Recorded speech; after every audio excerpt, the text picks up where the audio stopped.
ಇವತ್ತು ನನ್ನ ಹುಟ್ಟುಹಬ್ಬದ ಸಂದರ್ಭದಲ್ಲಿ ನಮ್ಮ ಕಾರ್ಯಕರ್ತರೇ ನನಗೆ ಆಸ್ತಿ ಇದ್ದಂಗೆ. ಅವರ ಪ್ರೀತಿ ಭಾಳ ಅಗಲವಾದದ್ದು. ಅವರೇ ಈ ಹುಟ್ಟುಹಬ್ಬವನ್ನು ಆಚರಣೆಯನ್ನು ಮಾಡ್ತಾಯಿದ್ದಾರೆ.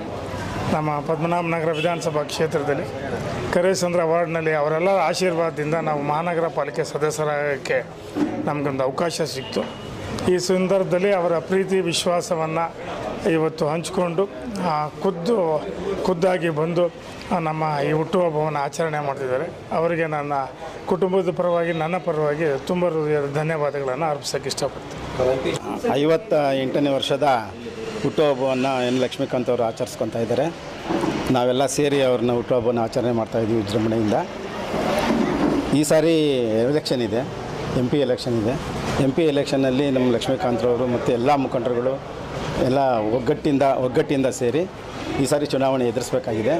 ನರೇಂದ್ರ ಮೋದಿಯವರು ಈ ಸಾರಿ ಗೆಲ್ಲಬೇಕಂತ ಪರಿಸ್ಥಿತಿ ಇದೆ. ಎಲ್ಲ ಕಡೆ ನರೇಂದ್ರ ಮೋದಿ ವೇವ್ ಜಾಸ್ತಿ ಇದೆ. ಅದರಿಂದ ಈ ಸಾರಿ ನಾವೆಲ್ಲ ಒಗ್ಗಟ್ಟಾಗಿ ನಾವು ಚುನಾವಣೆಯನ್ನು ಎದುರಿಸ್ತೀವಿ. ಈ ಸಾರಿ ಹೆಚ್ಚಿನ ಬಹುಮತದ ಕೊಡಬೇಕು ಅಂತ ನಾವೆಲ್ಲ ತೀರ್ಮಾನ ಮನಸ್ಸಲ್ಲಿ ಇಟ್ಕೊಂಡಿದ್ದೀವಿ. ಹಾಗೆ ನಮ್ಮ ಲಕ್ಷ್ಮೀಕಾಂತ್ರವರು ನಮ್ಮ ಭಾಗದಲ್ಲಿ ಸಾಕಷ್ಟು ಕೆಲಸ ಕಾರ್ಯಗಳು ಮಾಡಿದ್ದಾರೆ. ಆ ಕೆಲಸ ಕಾರ್ಯಗಳ ಅಭಿವೃದ್ಧಿ ಆಗಿದೆ. ಇನ್ನೂ ಸಾಕಷ್ಟು ಹೆಚ್ಚಿನ ಅಭಿವೃದ್ಧಿಯಲ್ಲಿ ಕೆಲಸ ಮಾಡಲಿ. ಅವರು ದೇವರು ಒಂದು ಆರೋಗ್ಯ ಐಶ್ವರ್ಯ ಅವ್ರು ಕೊಡಲಿ. ಮುಂದಿನ ದಿನಗಳಲ್ಲಿ ಅವರು ಚೆನ್ನಾಗಿ ನಮ್ಮನ್ನೆಲ್ಲ ಕಾರ್ಯಪ್ರವೃತ್ತರಾಗಿ ಎಲ್ಲ ಕಾರ್ಯಕರ್ತನ ಹುರಿದುಂಬಿಸಲಿ ಅಂತೇಳಿ ನಾನು ಈ ಸಮಯದಲ್ಲಿ ಕೇಳ್ತಾ ಇದ್ದೀನಿ.